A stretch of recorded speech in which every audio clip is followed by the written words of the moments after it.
মনে বড় আশা ছিল যাব মদিনায়,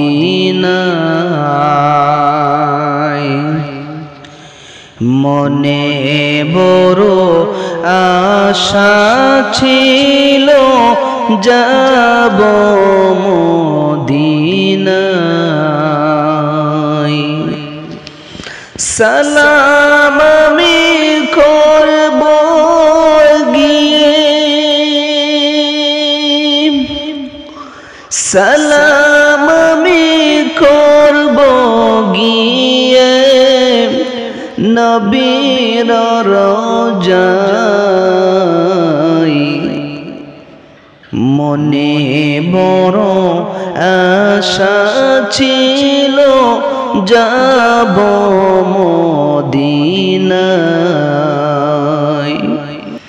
আমার নবীর রওজা, আমার নবীর রওজা এত সম্মানী এত দামি, রওজার মধ্যে মায়ার নবী দয়ার নবী রাহমাতুল লিল আলামিন শরীরে আমার নবী রওজার মধ্যে শুয়ে আছেন।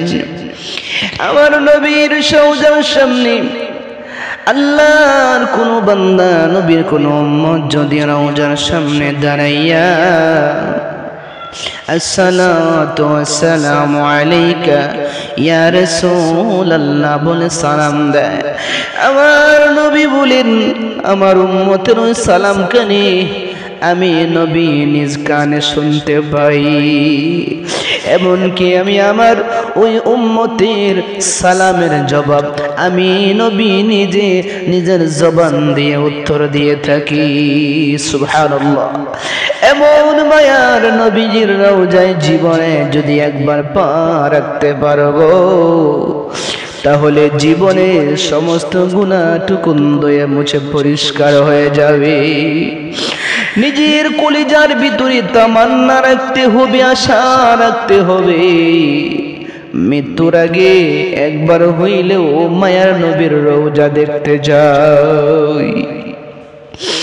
যদি ভিতরে তামান্না রাখতে পারো, এই জমিনের উপরে যদি তুমি তোমার টাকার সম্পদের জন্য যদি না যাইতে পারো গো, মায়ার নবী হঠাৎ করে দেখবা তোমার স্বপ্নের ঘরে মায়ার নবী এসে হাজির হয়ে গেছে। আল্লাহু আকবার।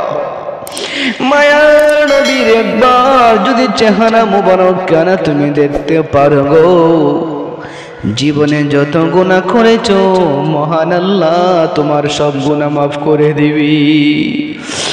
এই জন্য সকলে মহান রবের নিকটে দোয়া চাও, ভিক্ষা চাও, আল্লাহ জীবনে যা কিছু পাইবা না পাই মায়ার নবীর রওজা না দেখাইয়া নবীর দিদার নসিব না করিয়া আল্লাহ আমাদের গায়ে সাদা মার্কিন লাগাইও না।